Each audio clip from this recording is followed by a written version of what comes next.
Mr. Prime Minister, Mr. Defense Minister, General, allow me to introduce myself. My name is François Rousseau.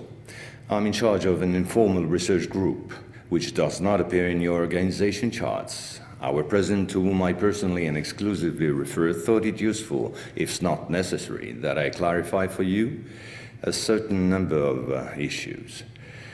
You think that as initiates you're better informed than most people.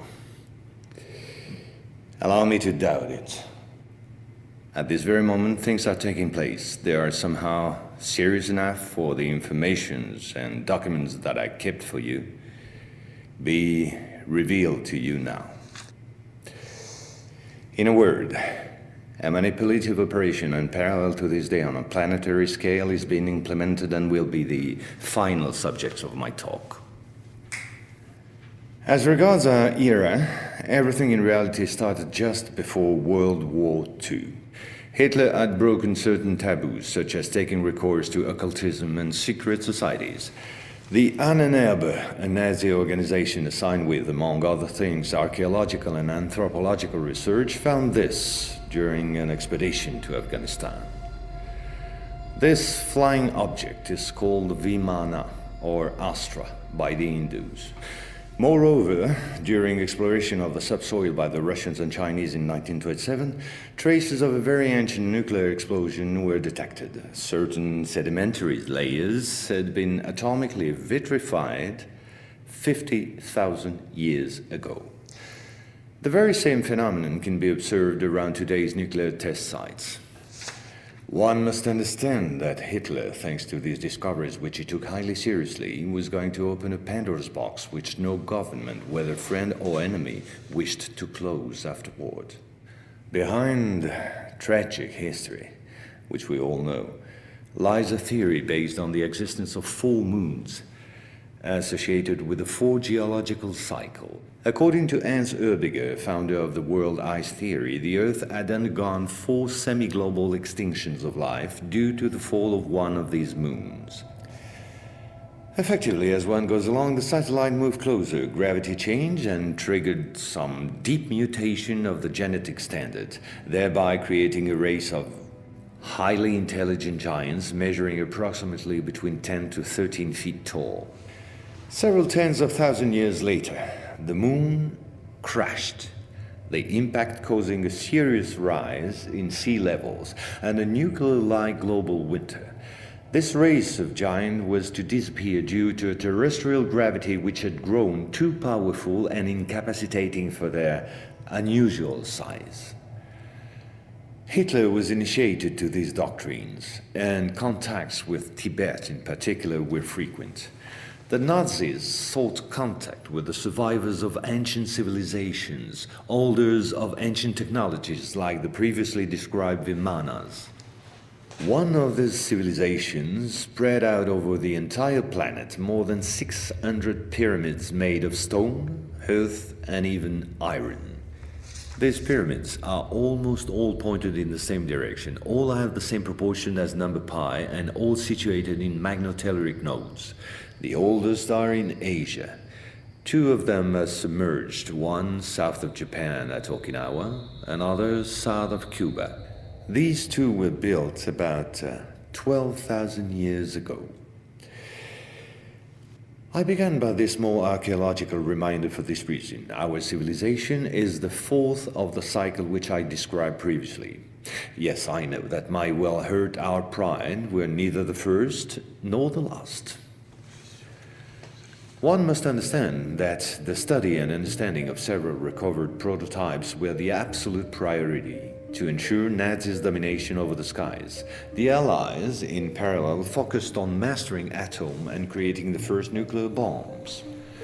These secret bases were the center of all research supervised by the Nazis. In one of these bases worked Victor Schauberger, father of the Nazis' UFOs. Schauberger headed the Real Society in charge of anti-gravitational research. He died in 1958 in Texas, while working under protection of the United States on the improvement of his own flying saucers, which have since become American. You will quickly understand that 70% of unexplained aerial phenomena are human in origin and in no way extraterrestrial. Once World War II was over and Nazi technology had been systematically plundered by both Americans and Russians, the first challenge was to carry on and even complete the Nazis' research in great secrecy. The program, called Project Rainbow, especially known for the Philadelphia experiment, was the immediate proof. Mathematician von Neumann, who collaborated with Albert Einstein and Nikola Tesla on behalf of the Navy, succeeded in accidentally teleporting a Cannon-class destroyer escort, the USS Eldridge. These photos, supplied by Morris K. Jessup before his suspicious death, are rare testimonies for this unique experiment. In the same time, the first Indo-Aryan technology prototype trials did not go by unnoticed. The military had come up with a more efficient parade than secrecy. At about the same period, Kenneth Arnold, US Air Force pilot and CIA agent, launched the greatest operation in manipulation ever concerning the existence of UFOs. Making people believe they didn't exist was not the right solution and clearly insufficient. Discrediting enemies and frightening the population by systematic misinformation proved far more efficient. UFOs and parahuman belong henceforth to the movies, television, and collective paranoia, and not to the realm of scientists, as it should have been the case. In May 1947, the American Secret Services discovered the existence of an ancient terrestrial UFO secretly recovered by the Russians, which had crashed into the Altai Mountains along their border with Mongolia. Tension between the two blocs immediately rose a serious notch. The discovery was spectacular, and so not to lose face, the Pentagon, in tandem with the CIA, decided to tell lies and imagine a huge bluff to convince both the Russians and the world at large that they too recovered a UFO in Roswell in July 1947. Of course, it wasn't true, but the bluff worked all the same. In February 1949, just after the so-called Roswell incident, a UFO was photographed and filmed in Antarctica. It was the first photo of this type of a cigar-shaped object. Other appearances were then to follow in one another by cyclic waves. At the same moment, the Apollo program, headed by Werner von Braun, was in full swing, and Dr. Braun in no way favorably welcomed the demand for paranormal experiments, which nevertheless took place during certain Apollo missions. This is the last known experiment on psychic and telepathic amplification, as well as detection of psytron particles emitted by the yogi towards the Apollo capsule.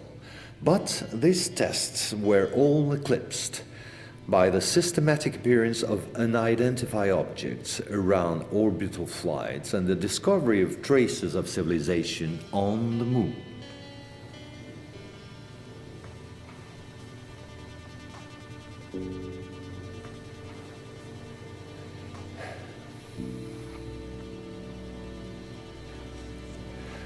NASA had to face an avalanche of data and embarrassing proofs. The only solution was to put everything under the cloak of defense secret.